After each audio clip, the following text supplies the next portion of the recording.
Welcome back, everybody, to another major award edition of Talking a Christmas Story with the Cast. With me, your host, Yano Anaya. Today, I'm going to share a story about the fan who made me cry when I met her at the 40th anniversary event in Hammond, Indiana. And we're going to go into some really cool stuff. There's much more that I want to share with you about things that are brewing behind the scenes for this podcast. This podcast is going to be a special one today because it's going to be me and you. And I love getting to connect with all you guys on YouTube and through our emails. And I really appreciate the time that you've taken to share what you want to see from the show in the future. Our team has heard your feedback and is making the magic happen. Today, I want to tell you some stories and cover what we've learned so far and give you a sneak peek into what's next for Talking a Christmas Story with the Cast.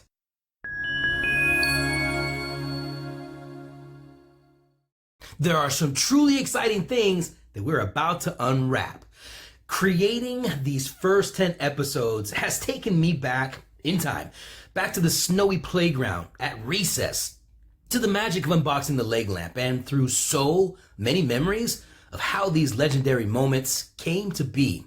It has been such a gift to me to share some of these glimpses behind the scenes so that you can see the heart and the magic that went into the iconic moments that we all remember from the movie. The stories we told give me chills. They make the hairs on my arms stand up and in the back of my neck, and sometimes they even bring me to tears. And there are so many more stories to tell, like this one. And if this is your first time listening, you may not know that on top of being a huge Christmas Story fan, I actually played the bully, Grover Dill, in the movie, back when I was a wee little 10 years old. One night, while we were working in the movie, my mom teamed up with one of the other moms on set to take a few of us down to Niagara Falls. So it was me, Peter Billingsley, who played the main character, Ralphie, his mom, and the kid, who played the big bully, Scut Farkas. His name is Zach Warren. So the five of us are going to look at this magnificent wonder of the world, and it's just unbelievably freezing. We're talking like teeth chattering, freezing, everyone is shivering, and we're bundled up just like Ralphie's little brother in the movie. Our arms and legs could barely even move, it was so cold. And there are icicles everywhere on the roof of the buildings, hanging from every car bumper, every railing. There were probably icicles hanging from our faces. All of that said, we had a blast. Do you remember at the end of the movie when Ralphie finally gets his BB gun and the ricochet hits him in the eye the first time he shoots it? And he makes that excuse to his mom about an icicle hitting me in the face and breaking my glasses. I mean, that probably sounds like a ridiculous lie, right? But it was actually like that. That could have been any of us actually getting hit on the head with an icicle. But lucky for us, we all made it home safely. And those moments will last for a lifetime. As I sit here and think about how we're weaving all of these stories together, I'm reminded of how a knitted scarf becomes so much more than the sum of its parts. What begins with spinning yarn culminates in the creation of something so much more meaningful. It's not just loose bits of string tied together. It's the feeling of warmth on a cold day. It's like in the movie where Ralphie's old man is decorating that Christmas tree, trying to get the star on just right. It's about more than just the star, more than the lights, more than having just a big, beautiful tree.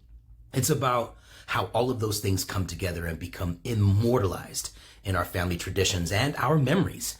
We love it when our listeners share how meaningful the movie has been for them, and this place has been in their hearts, adding to our stories with their own stories.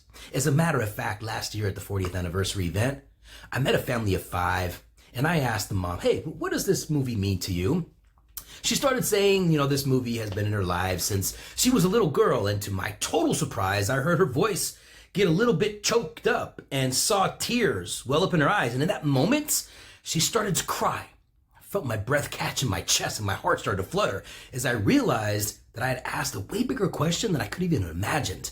Then her husband reached for her and pulled her into his chest, wrapping her arms around her, gently hugging her as she wept. Her kids stood there witnessing this whole thing, watching their mom cry, and they ever so slowly came together as a family, surrounding her with love as she tried to struggle to speak. And I started to feel tears prickle in my own eyes at the sight of this powerful moment. And I asked them for permission to please let me enter their circle so I can give them a hug and to provide some kind of support to her as she told her story. As we stood there, she began to tell me about her grandpa. Her grandpa, who had sadly passed away, was the one who first shared the movie with her when she was just 4 years old.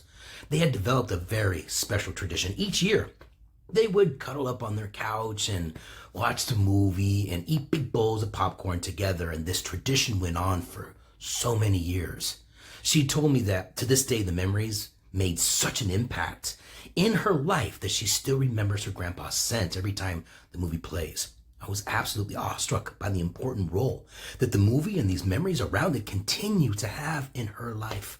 These special moments, the ones that make up the core of who we are and define the legacy we leave for our own families, are, for many of us, often centered around holiday traditions. And imagine if those moments happened twice a year, or monthly, or even every week. Of course, we get caught up in the routines of life, and it happens to everyone. The holidays are special in that they freeze time. They take us away from our bloated briefcases and packed schedules and remind us to slow down. Take a moment of some time, eat some popcorn, and enjoy our times together. But why should we wait for the holidays to create space in our lives for the things that matter the most?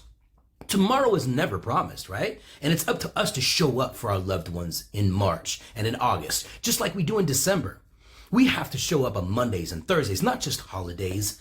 This was my thought process behind the creation of the A Christmas Story Legacy Crest Immersion Experience. We want everyone to be able to experience the magic of their favorite movie all year round, to remember old traditions and build new ones that will last a lifetime and may even outlive us, carried on by our children and their children. We shouldn't have to wait for a particular time of the year to celebrate each other. If you want to know more about this Legacy Crest Immersion experience, which you should, check out the link in our notes below in the details, okay? This really gets to the original vision for the show. As we move forward every Wednesday, we want you to feel like you're running down the stairs on Christmas morning, brimming with anticipation to find out what's in store. But just like a scarf woven of many threads, or a tree adorned with a star and many lights, it's not really about the presents or the scarf or the tree. It's warmth, it's tradition, and time spent being present with those that we truly care about the most. It's the stories that we remember from childhood and the ones that we are passed down about us long after we're gone. It's the opportunities we take while we're all sitting around the table for dinner to laugh, or read the newspaper, or sip a glass of wine, or whatever it is that you do, whatever your tradition is. What's important is that we do it together, and we do it all year round. That's what this show is all about. We can't do it without you guys, so join us every single week and let the voices of our guests guide you through the stories and discoveries that can't be found anywhere else. As always, our inbox will be open so you can get your burning questions answered by the guests, and we will keep things fun with our weekly games. But we're taking the show to the next level, bringing you interviews with celebrities, cast members, and special guests who have inside knowledge that even the cast doesn't even know. A new look and feel for the podcast is on the way as well, and we want to hear your feedback on it. Or Scott Farkas is gonna make you say, "Uncle!" We are grateful to be in this community with you. Or should we just say our family, because we are truly family. That's why we call ourselves a Christmas Story family. We're always going to be here reminiscing, exploring, creating together. And we feel so lucky to be able to do that with you.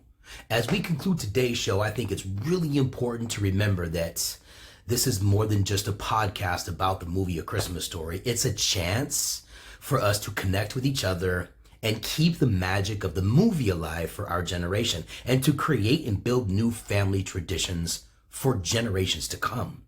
In the spirit of keeping the holidays alive all year, I want to ask you one favor. Please rate the show on iTunes and subscribe so you don't miss out on the new things that are on the way. Good night, everyone, and may your lives be as rich and as full as the story we cherish so dearly. Oh my God, I shot my eye out. You'll shoot your eye out, kid.